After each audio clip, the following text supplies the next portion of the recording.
back to my channel. Kembali lagi bersama aku, Anissa Rista Nurjana dari kelas 2P Manajemen. Pada kesempatan kali ini, aku akan menjelaskan materi dari mata kuliah Manajemen Inovatif pada pertemuan yang ke-13, yaitu mengenai pembelajaran berbasis kompetensi. Untuk pemaparan lebih lanjutnya, akan aku jelaskan setelah ini. So, check it out! Pada pembelajaran kali ini, yaitu pada pertemuan yang ke-13, kita akan membahas mengenai pembelajaran berbasis kompetensi pada mata kuliah Manajemen Inovatif. Untuk pembahasan lebih lanjutnya, akan aku jelaskan setelah ini, so stay tune! Pada materi yang pertama, yaitu ada mengenai tujuan pendidikan dan pelatihan berbasis kompetensi. Tujuan pendidikan dan pelatihan adalah kompetensi yang diharapkan dicapai peserta setelah menyelesaikan proses diklat. Kompetensi berbentuk kinerja atau unjuk kerja yang baik dalam bidang kehidupan atau pekerjaan. Kinerja yang baik dapat dicapai berkat kemampuan menerapkan pengetahuan, keterampilan, dan juga sikap perilaku. Dalam pembelajaran berbasis kompetensi terbagi menjadi 3 bagian. Yang pertama yaitu ada kurikulum berbasis kompetensi, yang kedua kompetensi yang dikembangkan, dan yang ketiga ada desain dan pengembangan sistem. Yang pertama yaitu ada kurikulum berbasis kompetensi. Kurikulum berbasis kompetensi adalah kurikulum yang ditunjukkan untuk menciptakan tamatan yang kompeten dan cerdas dalam membangun identitas budaya dan bangsanya. Selanjutnya yaitu yang kedua ada kompetensi yang dikembangkan.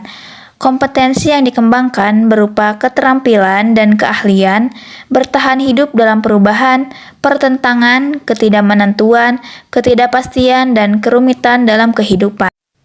Untuk yang ketiga yaitu ada desain dan pengembangan sistem. Desain dan pengembangan sistem pembelajaran dengan seluruh komponen di dalam harus difokuskan pada tujuan pembelajaran yang berisi kompetensi. Pembelajaran berbasis kompetensi tidak hanya difokuskan pada pencapaian peserta diklat, tetapi juga pada pencapaian pengajar. Selanjutnya yaitu ada kompetensi awal dan karakteristik awal peserta didik. Terbagi menjadi 3, yang pertama yaitu ada pihak pertama, pihak kedua, dan pihak ketiga. Pihak pertama adalah pihak yang paling berkepentingan dalam hasil pembelajaran di masa depan. Mereka adalah pihak yang perlu dibantu penyelenggara diklat untuk membangun cita-citanya atau peserta didik. Selanjutnya yang kedua yaitu ada pihak kedua adalah penyelenggara diklat, di dalamnya termasuk pengajar dan pengelola satuan pendidikan. Yang terakhir yang ketiga yaitu ada pihak ketiga, merupakan pengguna kelulusan. Mereka adalah yang berkepentingan untuk mendapatkan lulusan sesuai dengan kebutuhan lapangan kerja. Selanjutnya yaitu mengenai kompetensi dan pengukuran hasil belajar. Pada akhir proses pembelajaran, pengajar, peserta diklat, dan masyarakat ingin tahu bagaimana hasil pembelajaran. Pendesain pembelajaran perlu membuat alat pengukuran yang dapat mengukur kompetensi yang dimaksud dalam tujuan pembelajaran. Alat ukur dinyatakan valid dan alat ukur yang dapat mengukur sesuatu yang seharusnya diukur atau variabel.